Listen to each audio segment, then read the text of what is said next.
সেটা হলো, ম্যাম আপনি তো বললেন এটা ওষুধ খেতে হবে, তবে আমার একটি প্রশ্ন, যে ঘরে যেগুলো খাবার খেলে লিঙ্গটা ভালোভাবে শক্ত রাখতে পারবো, এটা নিয়ে একটি ভিডিও বানান।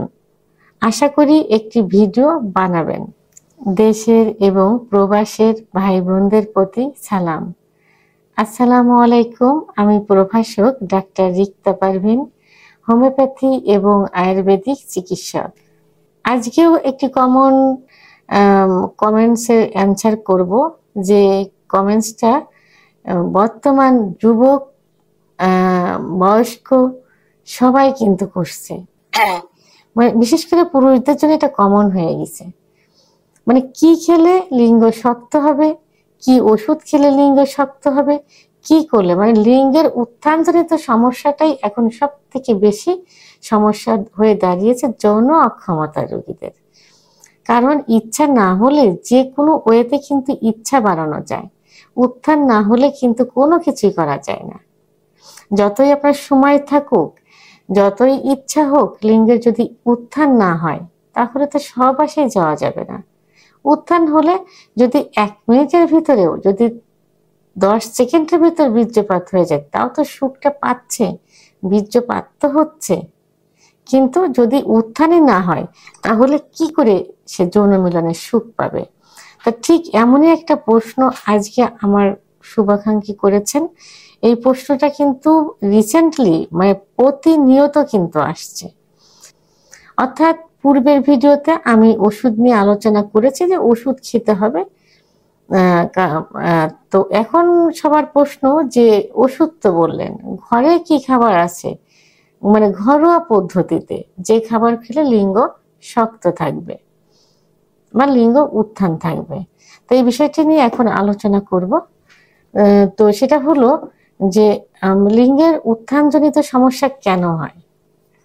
আমি পূর্বের ভিডিওতে কিন্তু বলেছি যে লিঙ্গের ভিতর কিন্তু কোনো হাড় নেই, আছে শুধু মাংস আর রক্তনালী। রক্তনালীর ভিতর দিয়ে যত রক্ত চলাচল করবে, লিঙ্গ তত শক্ত হবে, মোটা হবে, বড় হবে, অর্থাৎ লিঙ্গের উত্থান হবে।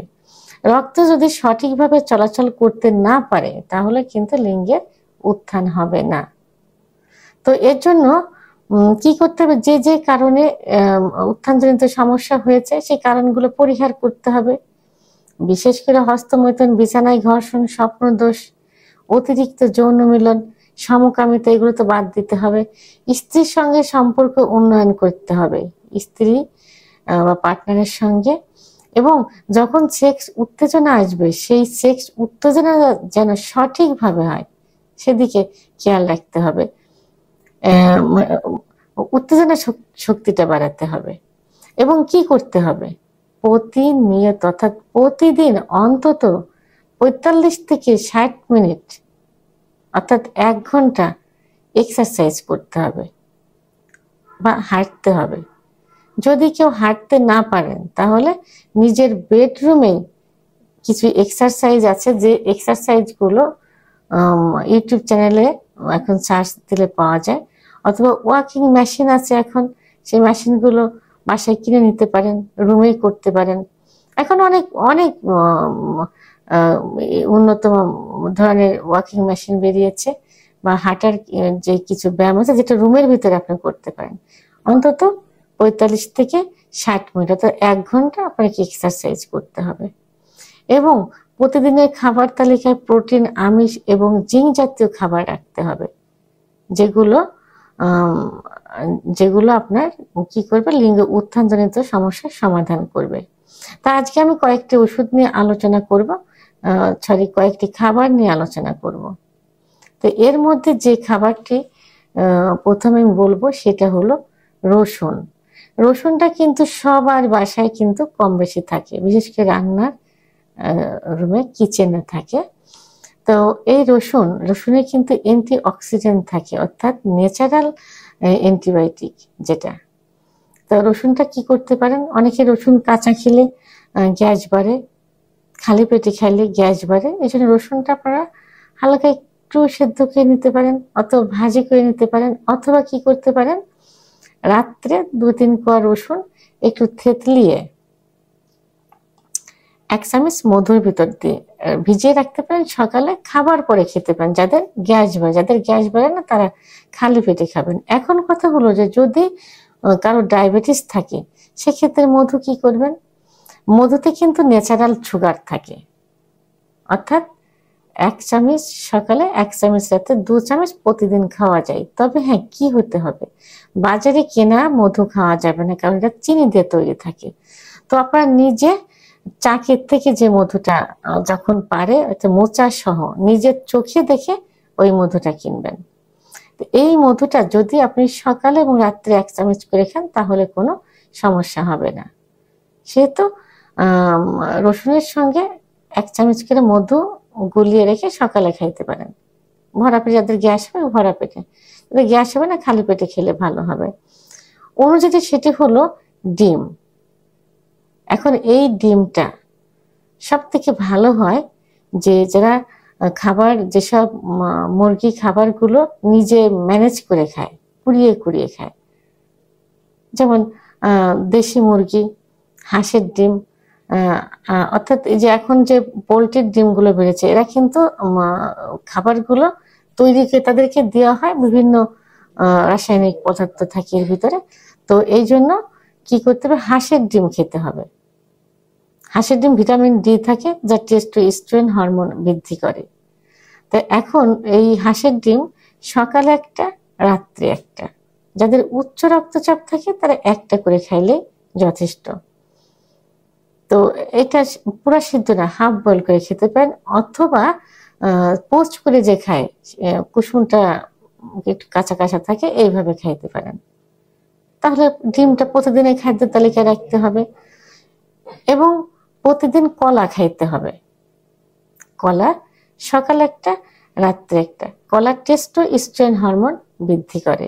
এখন যাদের ডায়াবেটিস আছে তারা কি করবেন, তারা প্রতিদিন একটা কলা খাইতে পারেন। সকালে একবারে খেতে পারেন, রাত্রে একবারে খেতে, অথবা সকালে হাফ খেতে পারেন, রাত্রে হাফ খেতে পারেন। তাহলে খাদ্য তালিকায় কলা রাখতে হবে। কলাটা তো কমন, এটা নিজেদের যারা একটু গ্রামে থাকে নিজেদের বাড়িতেও কিন্তু কলা গাছ লাগাইতে পারেন। ঠিক আছে। তো আরেকটা কি হলো, আরেকটা খাদ্য হলো মধু, যেটা আমি আগেও বলেছি। মধু কি হয়, মধু টেস্টোস্টেরন হরমোন বৃদ্ধি করে, নাইট্রিক অক্সাইডের মাত্রা বৃদ্ধি করে। তো সেহেতু মধু খাইতে হবে। আর মধুটা কিন্তু অবশ্যই, আমি আগেও বলেছি যে বাজারে কিনা মধুতে চিনি থাকে, এই জন্য বাজারে কিনা মধু বাদ দিয়ে নিজেরা একটু কষ্ট করে চাকের থেকে মধু সংগ্রহ করবেন, চাক সহ, যেটা চোখে দেখতে পাচ্ছেন। মধুতে কিন্তু ন্যাচারাল সুগার থাকে। সেহেতু মধু ডায়াবেটিস রোগীরা কি করতে পারে, সকালে 1 চামচ, রাত্রে 1 চামচ খেতে পারে। এবং সঙ্গে বাদাম, কাঠবাদাম, কাজু বাদাম, পেস্তা বাদাম, খেজুরে ন্যাচারাল সুগার থাকে। ডায়াবেটিস রোগীরা খেজুর খাইতে পারে, সকালে 2টা, রাত্রে 2টা। তো এইভাবে প্রতিনিয়ত খাবারের তালিকায় যদি এই খাবারগুলো রাখতে পারেন, যাদের অর্থনৈতিক অবস্থা বেশি একটা ভালো থাকে না, বেশি সচ্ছল না, তারা দেশি যে বাদামগুলো আছে, যেগুলো আমরা এই যে ভাজি করে বাজারে বিক্রি করে, এই বাদামগুলো খাইতে পারেন। আর ন্যাচারাল সবজি, গাজর, শসা, টমেটো, এইগুলা খাইতে পারেন। বিশেষ করে যে 4টি খাবার আমি বললাম, ডিম, কলা, রসুন, মধু, ডিম, কলা, রসুন, মধু, এটা আপনারা প্রতিনিয়ত খাবারের তালিকায় রাখবেন। তাহলে দেখবেন আপনাদের উত্থানজনিত সমস্যা হবে না। তবে অবশ্যই কারণগুলো কিন্তু বন্ধ করতে হবে। আর এইটা আপনাদের বাসায় কিন্তু প্রায় সময়ই থাকে, রসুনটা তো থাকেই। এর সঙ্গে কালো জিরা খাইতে পারেন, আরো ভালো কাজ করবে কালো জিরা, তো সব রোগের সেরা ওষুধ। তো ভিডিওটি সম্পর্কে যদি কোনো মতামত থেকে থাকে অবশ্যই কমেন্টসের মাধ্যমে জানাবেন। আর ভিডিওটি ভালো লাগলে লাইক, কমেন্ট, সাবস্ক্রাইব করে আমার সঙ্গে থাকুন। আল্লাহ হাফেজ।